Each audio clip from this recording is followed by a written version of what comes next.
Olá, tudo bem? Meu nome é Camila, sou repórter de Política e Econômica aqui do Jornal o Liberal e a gente está com a delegada da Polícia Federal, Milena Ramos. Boa tarde, Milena.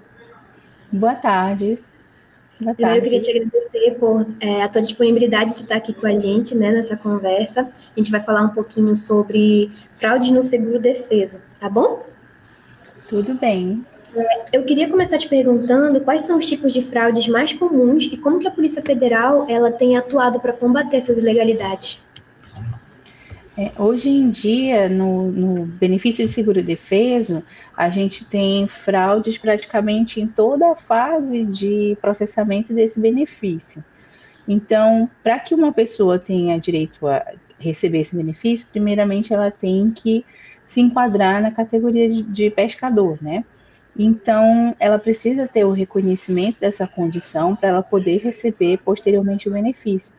Então, já nessa fase de reconhecimento da condição de pescador, a gente já encontra uma fraude bem considerável em vários estados, que é justamente se declarar como sendo pescador, não exercendo essa função.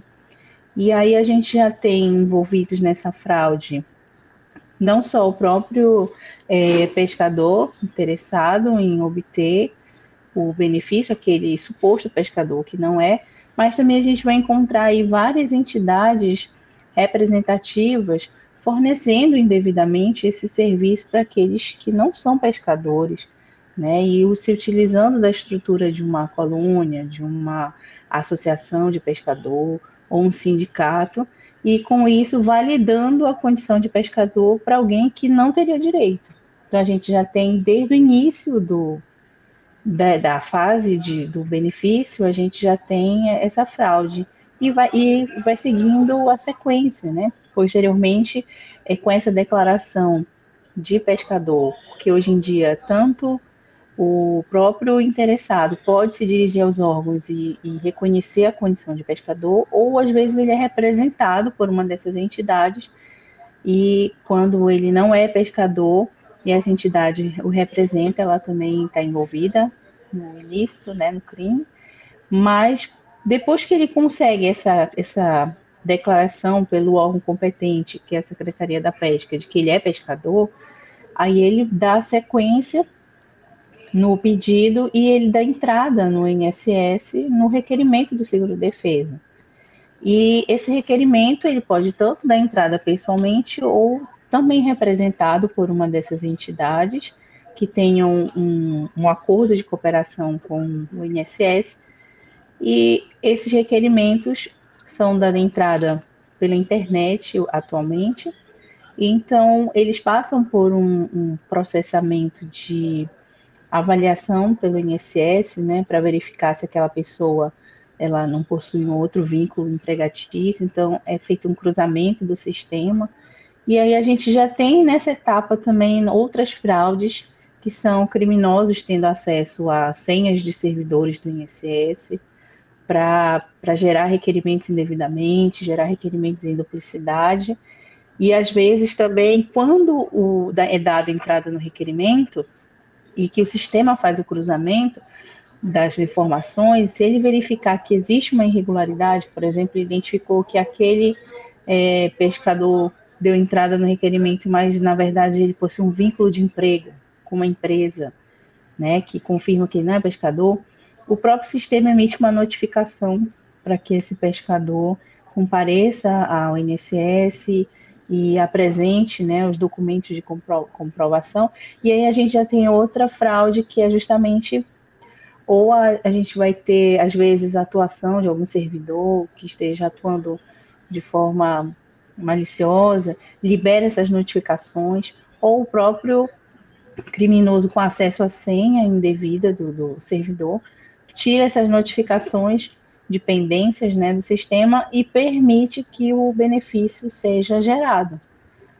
E é feito o requerimento, o sistema ele libera o requerimento tendo sido tiradas as notificações que impediam o recebimento do benefício.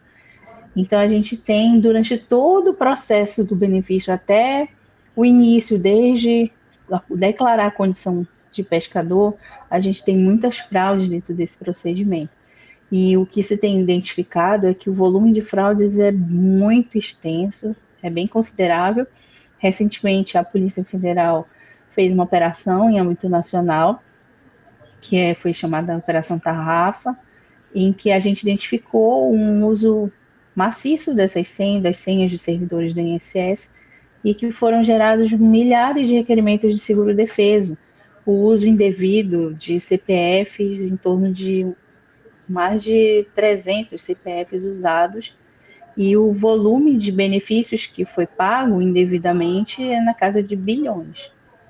Então, é um volume bem considerável de fraude, e o Pará estava entre os dos estados com maior volume de fraude nesse tipo de requerimento, né, de seguro-defeso, pagos em duplicidade.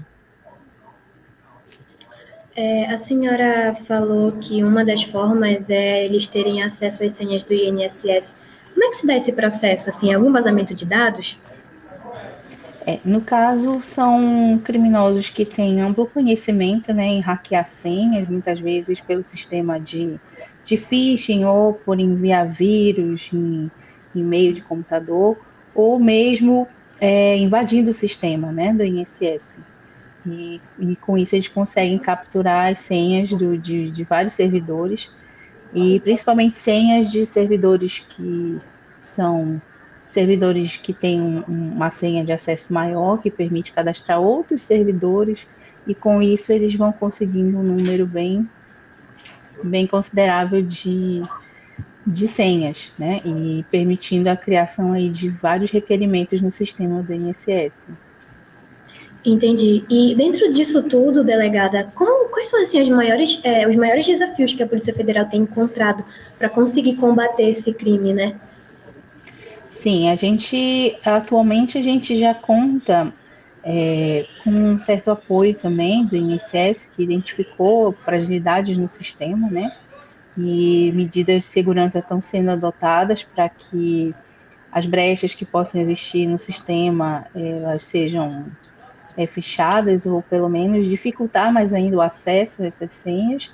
E então a maior dificuldade é que a gente percebe, principalmente no início do processo, que é identificar aquele que se declara como um pescador, né? E na verdade não é. Então a gente tem um volume muito grande de pessoas que se declaram como pescadoras, e no universo ali de 100%, a gente vê que tem ali uns 30% que estão recebendo sem ser, na verdade. Então, há uma dificuldade para se identificar se realmente aquela pessoa atende às condições, né? Pelo volume de supostos pescadores que existem no Brasil. No e-mail que foi mandado para a gente, destacaram aqui que Belém, Cametá e Soura estão entre os municípios daqui do Pará que tem mais incidência, né, de casos. Eu queria saber por quê. Por que é mais comum nesses municípios? Existe, assim, alguma configuração deles que torna isso mais comum? No caso, Belém e Cametá, eles estavam, principalmente se identificou nessa operação, na Tarrafa, que eles estavam envolvidos, mas eles eram os municípios onde mais se destinava o recurso do benefício. Então, a gente conseguiu mapear que, basicamente, os pescadores iam sacar ou receber nessas localidades. Mas muitos... existiam pescadores em Cametá, muitos se declaravam como sendo pescadores em Cametá e recebiam em Cametá, e outra boa parte em Belém. Então, Belém ficou como o segundo lugar das regiões onde era feito o pagamento do benefício, né? Mas, na verdade, é bem diversificado o número de onde se encontram supostamente residindo e trabalhando esses pescadores. Mas a concentração do pagamento se deu mais nesses dois municípios. Ah, entendi. Então, não necessariamente são pessoas que residem aqui, mas aqui seria o destino para que esse dinheiro venha. Sim, aqui, aí quando você vai... Sim, aí quando se observa o endereço que essas pessoas realmente declaram Em outros sistemas, por exemplo, como o cadastro na Receita, a gente identifica que elas possuem endereços diferentes de onde elas se declaram como pescadores. E aí a gente consegue, né, ver que muitas pessoas estão se valendo do benefício sem realmente ter direito a receber. E, delegado, eu queria saber como é que tem sido o trabalho de repressão da Polícia Federal em relação a isso. Vocês mantêm algum órgão de inteligência que vai rastreando, mapeando? Sim, a gente fez essa primeira operação, foi feita essa primeira operação nacional, de âmbito nacional, em que foram identificados muitos CPFs inscritos como pescadores e recebendo indevidamente. Então, foi bloqueado o pagamento de bilhões em seguro-defesa. Não foram pagos. Muitos benefícios estavam com previsão de pagamento em duplicidade. Então, o pescador ele tem direito ao pagamento de 4 parcelas no ano. A gente tinha identificado ali pescador recebendo 8 benefícios, né? Então, seriam muitas parcelas, né? 4 vezes 8, recebendo indevidamente o que ele só poderia receber no ano, um benefício de 4 parcelas.